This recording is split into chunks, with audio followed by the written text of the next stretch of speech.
Je pars en Équateur pour le projet humanitaire avec les étudiantes de soins infirmiers. Je vais au Burkina Faso pour enseigner les sciences au primaire. On s'en va passer un mois au Sénégal. Le projet de composition d'une flotte de vélos en République dominicaine. Je m'en vais à Haïti en 2014. Je participe au projet stage en éducation à l'enfance au Burkina Faso 2014. Je participe au projet de solidarité internationale au Cameroun. On va au Burkina Faso avec le cégep Marie-Victorin pour enseigner les sciences au lycée de Bérigadougou.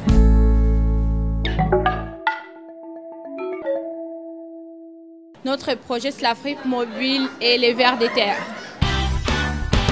Il y a énormément d'étudiants qui laissent des livres, des cartables, des feuilles mobiles, plein d'affaires dans leur casier. Ils les oublient et ça revient au vers de terre de trier tout ça. Comme ça, on va les offrir aux étudiants. J'étudie en soins infirmiers et je fais un stage humanitaire à Haïti. Là-bas, on va aller rejoindre une clinique qui existe déjà à La Brousse et on va aller supporter les médecins qui sont déjà sur place. Je participe cette année au projet d'éducation scientifique au Burkina Faso dans le volet laboratoire. En enseignant les sciences à des enfants plus jeunes dès le primaire, on pense qu'on peut les intéresser puis à poursuivre en sciences puis peut-être à faire des études supérieures puis leur donner la motivation dans le fond de faire ça. Je suis ici pour représenter le projet de sentier pédestre en République dominicaine. On regarde la télévision aujourd'hui et tout ce qu'on a envie de faire, c'est... Enfin moi, tout ce que j'ai envie de faire, c'est me lever et essayer de faire quelque chose parce que je ne pourrais pas tolérer le fait de rester assis à rien faire. Donc on s'en va au Sénégal en avril 2014 pour soigner les gens. On va donner des soins gratuitement, on va faire de l'enseignement. Je crois qu'on veut tous faire une différence pour cette population-là. J'ai fait partie du projet du stage humanitaire en Équateur 2014. Et on fait de la prévention sur le décrochage scolaire, de la vaccination et autres choses en lien avec les soins infirmiers.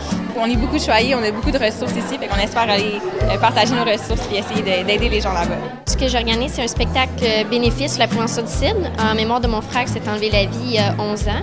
Le nom de notre projet, c'est La vie en spectacle 2. On essaie d'amasser des fonds pour la prévention du CID où est-ce qu'on répartit le montant entre le Centre de prévention du CID de la Nadière ainsi que l'Association québécoise de la prévention du suicide. L'an passé, on a ramassé 3 380 $. Cette année, dans le fond, on espère avoir un plus gros montant.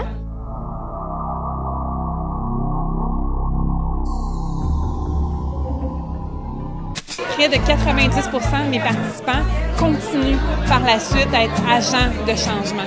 De vivre cette expérience-là, ça va me changer par rapport à moi-même, par rapport aux autres, par rapport à la vie, par rapport à tout ce qu'on... par rapport à mon enseignement aussi. Ouais. Fait une belle expérience, puis merci à l'Œuvre Léger de nous permettre de vivre cette expérience-là.